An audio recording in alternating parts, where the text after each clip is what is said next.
Her sharp words sliced through my core when she proclaimed I fell short of her vision of true manhood. The venom in her voice, cold and dismissive, burrowed into my soul with piercing precision. Her tone, frigid, as though casting aside something insignificant, still reverberates in my thoughts.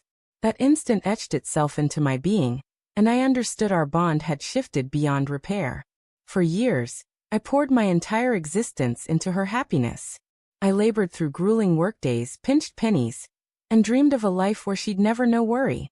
I wasn't rich or ostentatious, but I was steadfast, loyal, and wholly committed. I believed those traits held real value. Yet, gradually, I noticed her quiet comparisons to other men. A co-worker with a sleek new car, a friend jetting off to far-flung locales, a neighbor radiating boldness. I brushed it off, telling myself she was just venting, though the ache lingered beneath my surface. The evening everything shattered. She'd been out with friends, her laughter fueled by too many drinks. When I arrived to drive her home, her eyes were hazy, her voice overly loud. One of her companions tossed a casual barb, suggesting I couldn't keep up with their vibrancy. Then, in front of them all, she turned to me and delivered her devastating verdict. "You've never been man enough for me."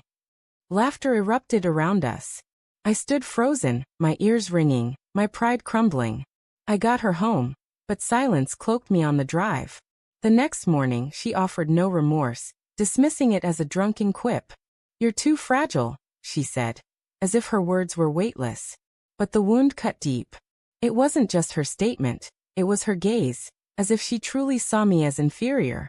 For the first time, I saw our relationship clearly. An uneven bargain where I gave everything, and she consumed it without ever being satisfied.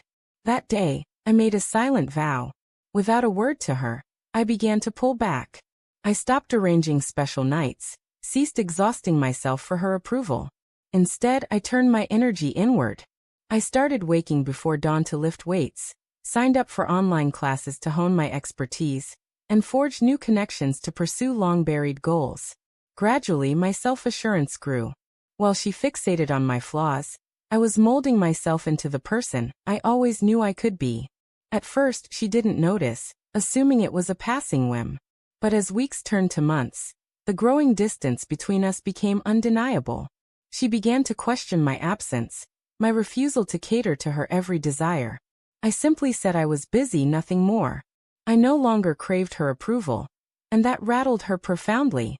The final fracture came one night when I returned late from a work meeting. She confronted me, accusing me of abandoning her, of valuing my career over our connection. That's when I brought up that pivotal night, the one where she declared I wasn't man enough. I explained how her words had sparked something in me, not in the way she might have imagined. They ignited a truth. I deserved better than to spend my life proving myself to someone blind to my worth. That evening, I walked away for good, leaving her behind. It wasn't easy.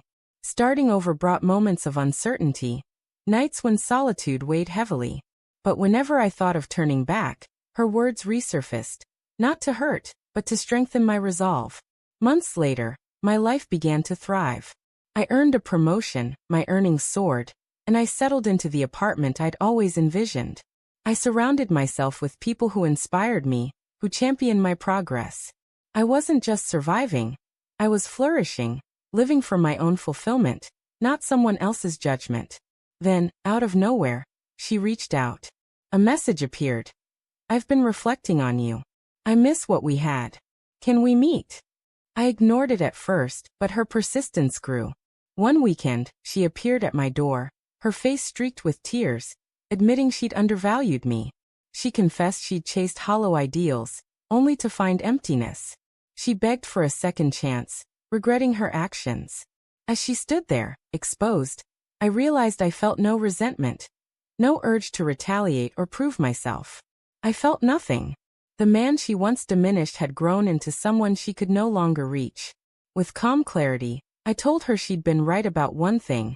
I hadn't been man enough then. Not because I lacked ambition or strength, but because I let her define my worth, giving more than I should have. Now I was a man who understood his value, and her opinion meant nothing. She pleaded, she wept, but I stood firm. I closed the door that day, severing the past entirely, And it was one of the most freeing moments of my life. Reflecting now, I see her words as an unexpected blessing. What could have broken me instead launched me toward the man I was meant to be. She's still out there, chasing fleeting fantasies and wrestling with remorse, while I've built a life she'll never touch. When asked if I'd ever reconsider, my answer is resolute. Never.